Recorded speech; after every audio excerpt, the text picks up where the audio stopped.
میں آپ کا شکر گزار ہوں کہ آپ اتنی بڑی تعداد میں آج کے جلسے میں شرکت کیے ہیں۔ آپ جانتے ہیں کہ راجستھان میں مجلس اتحاد المسلمین نے اپنے سیاسی سفر کا آغاز کیا ہے، اور آپ یہ بھی جانتے ہیں کہ ہم نے اس بات کا اعلان کیا ہے کہ آنے والے راجستھان کے ویدھان سبھا کے چناؤ میں مجلس اتحاد المسلمین اپنے امیدواروں کو الیکشن میں انتخابات میں لڑائے گی۔ میں آپ کو یہ بتانے آیا ہوں کہ میں آپ سے اپیل بھی کرنے آیا ہوں کہ آپ مجلس کا ساتھ دیجیے، آپ مجلس کو مضبوط کریے۔ میں میوات کی سرزمین پر بسنے والے ہمارے غیور بزرگوں سے بھی اپیل کر رہا ہوں کہ آپ ہماری سرپرستی کریے۔ نوجوانوں سے اپیل کر رہا ہوں کہ آپ ہمارا ساتھ دیجیے تاکہ آپ اور ہم مل کر آپ کے خوابوں کو پورا کر سکیں گے۔ جو ناانصافی ہم سے ہو رہی ہے، ہم اس ناانصافی کا خاتمہ کریں گے۔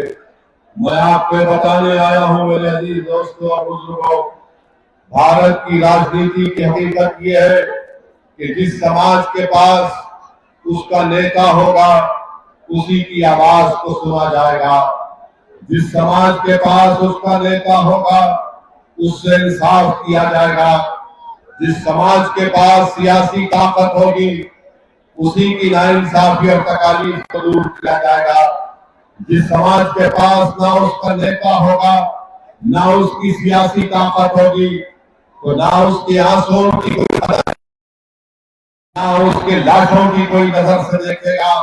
تو یاد رکھیے، اگر آپ یہ چاہتے ہیں کہ آپ کو ایک مان اور سمان ملے، اگر آپ یہ چاہتے ہیں کہ میوات کی سرزمین، جو میرا ماننا یہ ہے کہ منصوبہ طریقے سے اس کو پیچھے رکھا گیا، میوات کی سرزمین جہاں پر تعلیم کا انتظام نہیں، جہاں پر بچوں کے اسکول میں پڑھنے کا کوئی انتظام نہیں، جہاں پر بچیوں کو اعلیٰ تعلیم حاصل کرنے کے کالجز کا انتظام نہیں، میرے عزیز دوستوں، میری سردار ماں اور بھائیوں، آپ میری اس بات کو ذہن نشین کر لیجئے، یہ تمام چیزیں اسی وقت حاصل ہوں گی جب آپ اپنی ایک سیاسی طاقت کو بنائیں گے، جب آپ اپنے ووٹوں سے اپنے نمائندے کو کامیاب کریں گے۔ برسوں سے آپ نے صرف کسی کو ووٹ دیتے آئے ہیں مگر آپ نے اپنے آپ کو کبھی ووٹ نہیں دیا۔ میں آج اسد الدین اویسی آپ کے درمیان میں کھڑے ہو کر یہ آپ سے اپیل کر رہا ہوں کہ آپ مجلس کو جب ووٹ دیں گے تو یہ سمجھ کر ووٹ دیجیے کہ میں نے 50 سال سب کو ووٹ کیا مگر انہوں نے میرا کوئی کام نہیں کیا۔ اگر آج ایک مرتبہ آپ مجلس کا ساتھ دیں گے تو میں آپ کو گارنٹی سے کہہ رہا ہوں، وعدہ کر رہا ہوں کہ آپ سے سماجی انصاف ہوگا اور ہم ان تمام چیزوں کو حاصل کریں گے جو دوسرے تمام طبقوں کو دی جاتی ہے۔ راجستھان کی سیاست میں آپ دیکھتے ہیں کہ سیکولرزم کے نام پر ووٹ تو لیا جاتا ہے مگر اقتدار ملنے کے بعد آپ کی تعلیم اور آپ کے روزگار اور آپ کی ترقی اور ڈیولپمنٹ وکاس کا کوئی کام نہیں کیا جاتا۔ آج آپ دیکھتے ہیں کہ آج سے تھوڑے دن پہلے راجستھان کے بجٹ کا اعلان ہوا، بجٹ کو پیش کیا گیا، تعمیر کا کام شروع ہوا، کہیں پر کچھ نظر نہیں آتا۔ پھر یہ کہا گیا تھا کہ 500 مدرسوں میں اسمارٹ کلاس روم بنائے جائیں گے۔ بتائیے کون سے مدرسے میں اشوک گہلوٹ کی سرکار نے 500 مدرسے بنائے؟ پچھلے سال کے بجٹ میں اشوک گہلوٹ کی سرکار نے اعلان کیا تھا کہ گنگا نگر میں، بھلوارہ میں، اجمیر میں 3 الپسنکھیک سماج کے بچیوں کا ہاسٹل بنایا جائے گا، اور پھر الپسنکھیک سماج اقلیتوں کے بچوں کے لیے ہاسٹل بنایا جائے گا ناگور میں، سوائی مادھوپور میں، پالی میں، بھرت پور میں، الور میں 20 کروڑ کی لاگت سے بنایا جائے گا۔ کہاں گئی یہ صرف اعلانات کاغذ پر کیے جاتے ہیں مگر زمین پر کوئی کام نظر نہیں آتا۔ میری سردار ماں اور بہنوں، یہی رائے ہماری ہے کہ ہم صرف جذباتی تقاریر کر کے نہیں چلے جاتے ہیں، بلکہ ہم حکومت سے یہ سوال بھی کرتے ہیں کہ آپ نے جو اعلانات کیے اس کو آپ نے کہاں تک پورا کیا۔ میری سردار ماں اور بہنوں، میرے بزرگوں، یہی بات میں آپ کو بتانے آیا ہوں کہ آپ کو اور ہم کو مل کر راجستھان کی سیاست میں ایک نئے دور کا آغاز کرنا ہے۔ لوگ آپ کے درمیان میں آ کر کہیں گے کہ اسد الدین اویسی بھڑکاؤ بھاشن دیتا ہے، اسد الدین اویسی تناؤ پیدا کرتا ہے، اسد الدین اویسی سے فرقہ پرستی بڑھتی ہے۔ تو نہ میں فرقہ پرستی ایسے چیزوں کو مانتا ہوں، میرے بھاشن سے، میری سوچ میں کسی بھی سمودائے کے خلاف نہ میں کبھی تھا نہ کبھی رہوں گا انشاءاللہ تعالی۔ میری لڑائی یہ ہے کہ بھارت کے سمویدھان میں رائٹ ٹو ایکوالٹی ایک فنڈامنٹل رائٹ ہے۔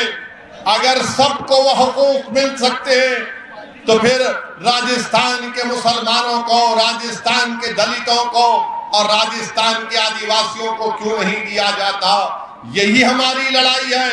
آج آپ دیکھتے ہیں کہ 5 سال سے کانگریس کی سرکار ہے، ان کے بجٹ کے اعلانات کو میں نے آپ کے سامنے رکھا اور اس کے باوجود بھی کوئی اعلان، جب آپ اعلان 1 سال پہلے کرتے ہیں اس کے بعد آپ دیکھتے ہیں کہ زمین پر کچھ نہیں کیا جاتا۔ مگر جب چناؤ آئے گا تو ان کی زبان سے آپ ضرور سنیں گے کہ اویسی پر یقین مت کرو، اویسی ووٹ کاٹنے آیا ہے۔ ارے کانگریس کے لوگوں سنو، پچھلے 2018 میں تم نے راجستھان میں کامیابی حاصل کی تھی۔ جب لوک سبھا کا الیکشن 4-5 مہینے کے بعد ہوا تو تم ایک لوک سبھا کی سیٹ نہیں جیت سکے۔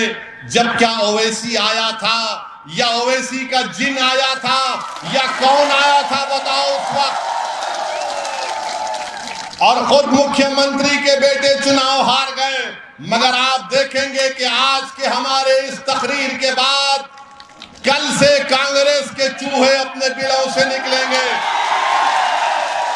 اور پکار کر کہیں گے کہ اویسی آیا ہے کاٹنے کے لیے۔ ارے اویسی ان لوگوں کو کاٹنے کے لیے آیا ہے، ان لوگوں کو روکنے کے لیے آیا ہے جو بھارت کے سمویدھان کی دھجیاں اڑا رہے ہیں۔ میں توڑنے نہیں آیا ہوں، میں جوڑنے آیا ہوں، میں کسی کو کاٹنے نہیں آیا ہوں، میں اپنا حق لینے آیا ہوں۔ میں نوجوانوں کے مستقبل کو اچھا کرنا چاہتا ہوں، میں بزرگوں کے خوابوں کو پورا کرنا چاہتا ہوں۔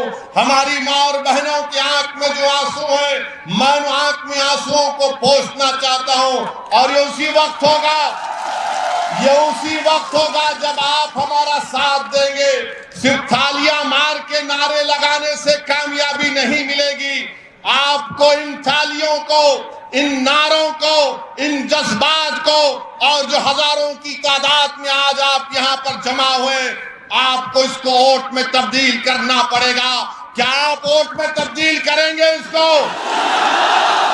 کیا آپ ووٹ میں تبدیل کریں گے اس کو؟ کیا آپ ہم سے وعدہ کر رہے ہیں کہ مندل صاحب کی جماعت ہے؟ تو انشاءاللہ تعالی ہم آگے بڑھیں گے، کیونکہ لوگ الزام لگاتے ہیں ارے اویسی ان سے ملا ہوا ہے، اویسی ان سے ملا ہوا ہے۔ ارے اویسی کسی سے ملا ہوا نہیں ہے، اویسی نہ گہلوٹ کا ہے، اویسی نہ کانگریس کا ہے، اویسی نہ مودی کا ہے نہ بی جے پی کا ہے، اویسی تمہارا ہے اور تمہارا ہی رہے گا انشاءاللہ تعالی۔ اور اویسی کسی کو اپنا آقا مانتا ہے تو محمد مصطفیٰ صلی اللہ علیہ وسلم کو۔ اویسی کے سامنے کوئی وزیر اعظم اور کوئی پردھان منتری یا چیف منسٹر کوئی اہمیت نہیں رکھتا، کیونکہ سب برابر ہیں اور ہم برابری چاہتے ہیں۔ برابری کیسے حاصل کریں گے؟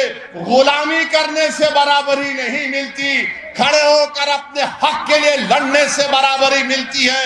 تو میرے عزیز دوستوں اور بزرگوں، آپ کو اب ایک سیاسی طاقت بننا ہے، آپ کو ایک سیاسی قوت بننا ہے۔ یہ بہت سے مسائل ہیں، بہت سے چیزیں ہیں جس کا ذکر میں کر سکتا ہوں، مگر میں صرف آپ سے اپیل کرنا چاہتا ہوں کہ سیاسی طاقت حاصل کریے۔ آج ہم دیکھتے ہیں کہ راجستھان میں یہیں سے چند گھاٹ میٹ میں کل جو حادثہ ہوا کہ جنید اور ناصر کی ہتیا کر دی گئی، قتل کر دیا گیا، ان کو جلا کر ان کی جلی ہوئی لاشوں کو ان کے گاؤں کو لایا گیا۔ میں پوچھنا چاہتا ہوں راجستھان کی سرکار سے، آپ نے کیا کیا جب آپ کے پرشاسن کو جا کر جنید اور نصیر کے ذمہ داروں نے کہا کہ ان بچوں کو یہی سرزمین سے کڈنیپ کر کے لے کر چلے گئے ہریانہ میں؟ تو پولیس کا کام کیا تھا کہ پولیس بھی حرکت میں آتی اور راجستھان کے بارڈر میں ان ظالموں کو روک دیتی۔ اور جنہوں نے جنید اور نصیر کو مارا، سنو ظالموں، تم ظلم کر کے جنید اور نصیر کو مار دیے، مگر اللہ تم کو، تمہاری نسلوں کو اللہ نیست و نابود کر کے رکھے گا انشاءاللہ تعالی۔ تم نے جنید اور نصیر کو جلایا نہیں، تم نے انسانیت کو جلایا ہے۔ تم نے جنید اور نصیر کا قتل نہیں کیا، تم نے انسانیت کا قتل کیا۔ میں تو اللہ سے دعا کرتا ہوں کہ پروردگار، جنہوں نے جنید اور نصیر کو مارا، اللہ تیری پھٹکار ان ظالموں پر نازل ہو جو مظلوم کمزوروں پر ظلم کرتے ہیں۔ ارے کون ایسا یہ ظالم لوگ ہیں کہ جو بچوں کو مارتے ہیں، پیٹتے ہیں، اور افسوس تو ہریانہ کی حکومت پر ہوتا ہے۔ ارے کیسا چیف منسٹر ہے ہریانہ کا، کون سا بی جے پی کا ایڈمنسٹریشن ہے کہ جب جنید اور نصیر کو ظالموں نے مار مار کر پولیس اسٹیشن کو لے کر آئے تو پولیس نے کہا کہ ہم جنید اور نصیر کو نہیں لے سکتے کیونکہ یہ مر جائیں گے۔ بعد میں معلوم ہوا کہ ان کی جلی ہوئی لاشیں ملتی ہیں، ان کی جلی ہوئی گاڑی ملتی ہے۔ آخر کیوں ہریانہ میں بی جے پی کی سرکار ان ظالموں کا ساتھ دے رہی ہے جو انسانوں کا قتل کر رہے ہیں؟ آخر کیوں بی جے پی کی ہریانہ کی سرکار ان ظالموں کو اجازت دیتی ہے کہ وہ بندوق لے کر پھریں، ہتھیار لے کر پھریں؟ اور اگر کوئی مسلمان اپنی شادی کی بارات میں تلوار لے کر ناچتا ہے تو 2 گھنٹے کے اندر پولیس پہنچ جاتی ہے اور پوچھتی ہے کہاں سے لایا تلوار۔ مگر یہ لوگ جو ہتھیار اور بندوق لے کر پھرتے ہیں، گاؤں رکشک کے نام پر گاؤں کی حفاظت نہیں کر رہے بلکہ گائے کے نام پر یہ انسانیت کا قتل کر رہے ہیں۔ ہم کو اس کی مذمت کرنی چاہیے۔ بہت ہو چکا۔ ہم آج بھارت کے پردھان منتری سے بھی اپیل کر رہے ہیں، ڈیمانڈ کر رہے ہیں کہ دیش کے پردھان منتری بس کریے، کب تک جھوٹ بولیں گے؟ سب کا ساتھ، سب کا وکاس، سب کا وشواس پریاس۔ ارے انسانوں کو پکڑ کر مار کر ان کو جلا دیا جا رہا ہے۔ بھارت کے پردھان منتری، آپ ان کو روکیں گے یا نہیں روکیں گے؟ اگر نہیں روکیں گے تو پھر رول آف لا ختم ہو جائے گا، سمویدھان کمزور پڑ جائے گا۔ بتاؤ یہ کون سا ایسا کام یہ جو ہو رہا ہے اس پر کون روک لگائے گا؟ بھارت کے پردھان منتری اس پر کچھ نہیں بولیں گے، بھارت کے پردھان منتری ان ظالموں کے اوپر کچھ نہیں بولیں گے، چائنا پر کچھ نہیں بولیں گے، اور وہ بڑا پونجی پتی ہے جو آج کل سرخیوں میں بنا ہوا ہے اس پر کچھ نہیں بولیں گے۔ ہم بی جے پی سے یہ پوچھنا چاہتے ہیں، کیا جنید اور نصیر کو جو مارا گیا، کیا بی جے پی کہ ہریانہ کی سرکار اس ظالم کو پکڑے گی جس نے واصف کا جب فیس بک لائیو کرتا ہے اور واصف کی موت ہو جاتی ہے، قاسم پر گولی چلاتا ہے، قاسم زخمی ہوتا ہے، یوٹیوب پر اس کو دکھایا جاتا ہے کہ بندوق سے گولیاں چلا رہا ہے قاسم پر۔ ارے گولیاں چلانے والوں، اتنے بہادر تم کیوں بنتے ہو؟ تم اس لیے بہادر بنتے ہو کیونکہ جانتے ہو کہ بی جے پی اور آر ایس ایس تمہارے ساتھ ہے۔ یاد رکھو اقتدار ہمیشہ کسی کے پاس نہیں رہنے والا ہے. تم کب تک ظلم کرو گے؟ جب ظلم ختم ہوگا تم کو معلوم ہوگا کہ تمہارا کیا انجام قانون کے تحت ہونے والا ہے. میرے عزیز دوستوں اور بزرگوں، اسی لیے میں کہہ رہا ہوں کہ آپ کو ایک سیاسی طاقت بننا ہے. اگر آج جنید اور نصیر کو مارا گیا، کیا اس میوات کی سرزمین پر کیا آپ متفق نہیں ہیں کہ آپ کو ٹارگٹ بنایا جاتا ہے، آپ کے بچوں کو مارا جاتا ہے، بچوں کو اٹھایا جاتا ہے؟ ارے کوئی اگر بھینس لے کر آ رہا ہے تو اس کو روک کر مارا اور پیٹا جاتا ہے.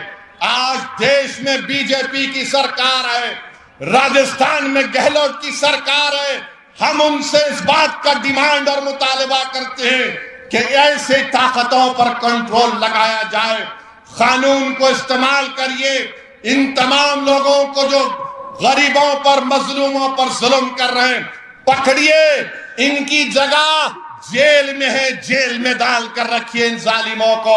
ان کو سزا دلوائیے سنویدھان کے تحت. جب یہ جیل میں جا کر بیٹھیں گے تب ان کو معلوم ہوگا. جنہوں نے جنید اور نصیر کو مارا یہ گوڈسے کی ناجائز اولاد ہے. یہ ناجائز اولاد ہے گوڈسے کی. جنہوں نے واصف کو کی اولاد نے مارا، جنہوں نے قاسم پر گولیاں چلائی، وہ گوڈسے کی ناجائز اولاد نے قاسم پر گولیاں چلائی. یہ وہی لوگ ہیں جو گولیوں سے ہم کو ڈرانا چاہتے ہیں. ارے یاد رکھو تمہاری گولیاں ختم ہو جائے گی مگر جس کی زبان سے اشہدو ان لا الہ الا اللہ و اشہدو ان محمد رسول اللہ نکلتا ہے وہ گولیوں سے نہیں ڈرتا، وہ رب کائنات سے ڈرتا ہے، وہ اللہ سے ڈرتا ہے. تمہاری طاقت سے نہیں ڈرتا. بلکہ میں یہ کہہ رہا ہوں کہ جنید اور نصیر زندہ ہیں اور زندہ رہیں گے. وہ شہید ہے اور شہید کبھی نہیں مرتا انشاءاللہ. مگر ان پر ظلم کرنے والوں کو روکنا پڑے گا. آج بھارت میں اگر کسی کے خون کی اہمیت نہیں ہے تو مسلمان کی خون کی اہمیت نہیں ہے، دلت کے خون کی اہمیت نہیں ہے، آدیواسیوں کے خون کی اہمیت نہیں ہے. میدک میں ایک مسلم بچے کو پولیس کسٹڈی میں مارا جاتا ہے، گردے فیل ہو جاتے ہیں. بتاؤ یہ کب تک ظلم تمہارا چلے گا؟ اقتدار کے نشے میں رہیں، کبھی جنید اور نصیر کو، تو کبھی پیلو خان کو، تو کبھی اخلاق کو، تو کبھی رگبر کو، تو کبھی جنید کو، تو کبھی نصیر کو. آخر یہ ظلم ختم کرنے کی ذمہ داری ان لوگوں پر ہے جو ہمارے ووٹوں کی بھیک پر سطح میں بیٹھتے ہیں، ہمارے ووٹوں کی بھیک پر سطح میں بیٹھتے ہیں. مگر آج ان کی زبانیں خاموش ہیں، زبانیں ان کی نہیں کھلتی ہیں. میرے عزیز دوستوں اور بزرگوں، میری آپ سے ایک ہی اپیل ہے کہ میری ان باتوں پر غور کریے، سیاسی طاقت بنیے. اللہ مجھے جب تک زندہ رکھے گا میں اور میرے تمام ساتھی اپنا کام کرتے رہیں گے. یہ آپ کے اوپر منحصر ہے. میں آپ پر چھوڑ رہا ہوں کہ آپ ہمارا ساتھ دیں گے یا نہیں دیں گے. جمہوریت ہے، جمہوریت ہے، آپ جس کو چاہے ووٹ دیں یا نہ دیں. مگر یاد رکھو اگر آپ اپنے ووٹ کی اہمیت چاہتے ہیں، اگر آپ اپنے بچوں کی تعلیم چاہتے ہیں، اگر آپ اپنی بچیوں کی تعلیم چاہتے ہیں، اگر آپ مان سمان چاہتے ہیں تو آپ کو حصے داری کی لڑائی میں لڑنا پڑے گا. اگر کوئی آ کر آپ سے پوچھے گا کہ کیا اویسی ووٹ کاٹنے آیا ہے تو اس کو پوچھنا کہ کاٹنے نہیں آیا، وہ جھوڑنے آیا ہے. آپ بتاؤ کہ بھارت کی پارلیمنٹ میں بی جے پی کے 3 ایم پی جیت جاتے ہیں. بتاؤ کانگریس کے لوگوں کتنے سیٹ پر تمہارا اور بی جے پی کا مقابلہ ہوا؟ راجستھان کی ہر لوک سبھا کی سیٹ پر بی جے پی جیت گئی. میں ذمہ دار کیسے ہو سکتا ہوں؟ ان کے جو راہل گاندھی ہیں جو پورا بھارت جوڑو کے نام پر نکلے تھے، پورے دیش میں نکلے، خود اپنے پوروجوں کی پارلیمنٹ کی سیٹ امیٹھی سے ہار گئے. کیا وہاں پر اویسی گیا تھا؟ نہیں گیا تھا، پھر بھی ہار گئے. اور کہاں سے جیتے؟ اس پارلیمنٹ کی کانسٹیٹنسی سے جیتے جہاں پر 30% مسلمان تھے، جہاں پر مسلمان تھے جیت گئے، اور وہاں پر ہار گئے امیٹھی سے۔ مگر کانگریس کے لوگ یاد رکھیے، چاہے بی جے پی ہو یا کانگریس ہو یا کوئی پارٹی ہو، یہ ہرگز نہیں چاہیں گے کہ بھارت میں مسلمانوں کی ایک سیاسی لیڈرشپ بنے۔ وہ مسلمانوں کو کمزور رکھنا چاہتے ہیں، وہ مسلمانوں کو اپنے تابع رکھنا چاہتے ہیں، وہ مسلمانوں کو غلام بنا کر رکھنا چاہتے ہیں، مسلمانوں کو ڈرا کر رکھنا چاہتے ہیں۔ میں آپ سے کہہ رہا ہوں کہ آپ کو ڈرنے کی ضرورت نہیں ہے۔ یہ دیش ہمارا تھا، ہے اور رہے گا انشاءاللہ تعالی۔ یہ دیش ہمارا ہے۔ اس دیش کا آئین پڑھیے، سمویدھان کو پڑھیے۔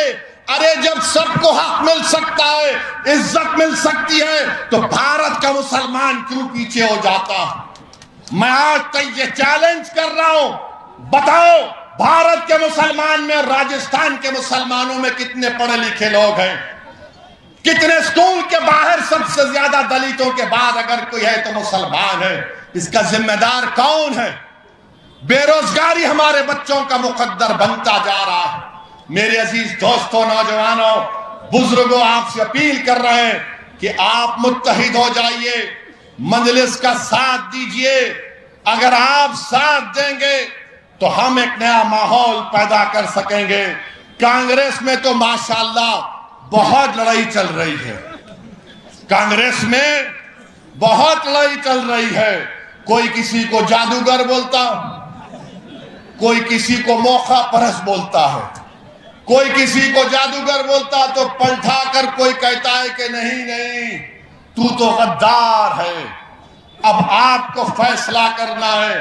آپ کانگریس کو بچانے مت جائیے، آپ بی جے پی کے ڈر سے کسی کو ووٹ مت دیجئے، بلکہ بے خوف ہو کر آپ اپنے ووٹ کا استعمال کریے۔ میں آپ کو ایک خواب دے رہا ہوں، اس خواب کو پورا کرنا آپ کا ہمارا کام ہے۔ یہ وقت ہم کو اپنے خوابوں کو پورا کرنے کا ہے۔ اور شب معراج آپ جانتے ہیں، آخر میں کہہ رہا ہوں کہ نماز کی پابندی، میں آپ سے کہہ رہا ہوں کہ نماز کی پابندی کریے۔ 50 نمازوں سے 5 نمازوں پر فرض کر دیے گئے۔ نوجوانوں، اپنے اللہ سے رشتے کو مضبوط کرو، اپنی مسجدوں کو آباد رکھو۔ نوجوانوں، اپنے مسجدوں کو آباد رکھو۔ نوجوانوں، مسجدوں کو آباد رکھو۔ اللہ کی رسی کو مضبوطی سے تھام لو، اللہ کی رسی کو مضبوطی سے تھام لو۔ اپنے دلوں میں صرف اللہ کی محبت، اس کا خوف پیدا کرو۔ اپنے دلوں میں رسول اللہ صلی اللہ علیہ وسلم کی محبت کو پیدا کرو۔ یاد رکھو، جب تم اپنا سر اپنے دل کے ساتھ اللہ کے سامنے 5 وقت کی نماز میں جھکاؤ گے تو اللہ ہم کو کامیاب اور کامران کرے گا۔ نمازوں کی پابندی کرو، مسجدوں کو آباد رکھو، اپنے معاشرے میں برائیوں کا خاتمہ کرو، اپنے بہنوں کو، اپنی بیویوں کو وہ حق جو رسول اللہ صلی اللہ علیہ وسلم نے دیا ان کو ان کا حق دو۔ بیٹیوں کو، اپنی بہنوں کو ان کا حق دو۔ اپنے آپ کو طاقتور بناؤ، دین کو مضبوط کرو، اپنے دین سے رشتے کو مضبوط کرو۔ ہماری پہچان اس لیے کی جاتی ہے کہ ہم رسول اللہ صلی اللہ علیہ وسلم کے امتی ہیں۔ اور وہ جو لوگ بی جے پی کے لوگ جو کہتے ہیں، مودی کہتے ہیں پسماندہ مسلمان، مودی جی کیا یہ میوات کے لوگ پسماندہ نہیں ہیں؟ کیا آپ جنید اور نصیر کے قتل پر کچھ نہیں کہیں گے؟ مگر میرے عزیز دوستوں اور بزرگوں، میری آپ تمام سے ہاتھ جوڑ کے اپیل ہے کہ ہمارے سیاسی سفر میں آپ ساتھ دیجئے، ہماری مدد کریے، تعاون کریے، اور اگر آپ ساتھ دیں گے تو انشاءاللہ تعالی ہم راجستھان میں ایک نیا سیاسی انقلاب برپا کریں گے۔ کیا آپ ہمارا ساتھ دیں گے؟ کیا ہم راجستھان میں ایک انقلاب کو برپا کریں گے؟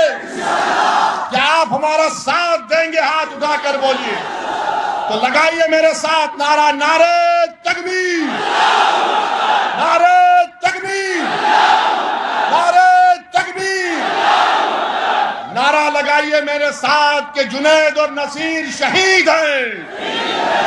جنید اور نصیر شہید ہیں، شہید ہیں، جنید اور نصیر شہید ہیں، شہید ہیں۔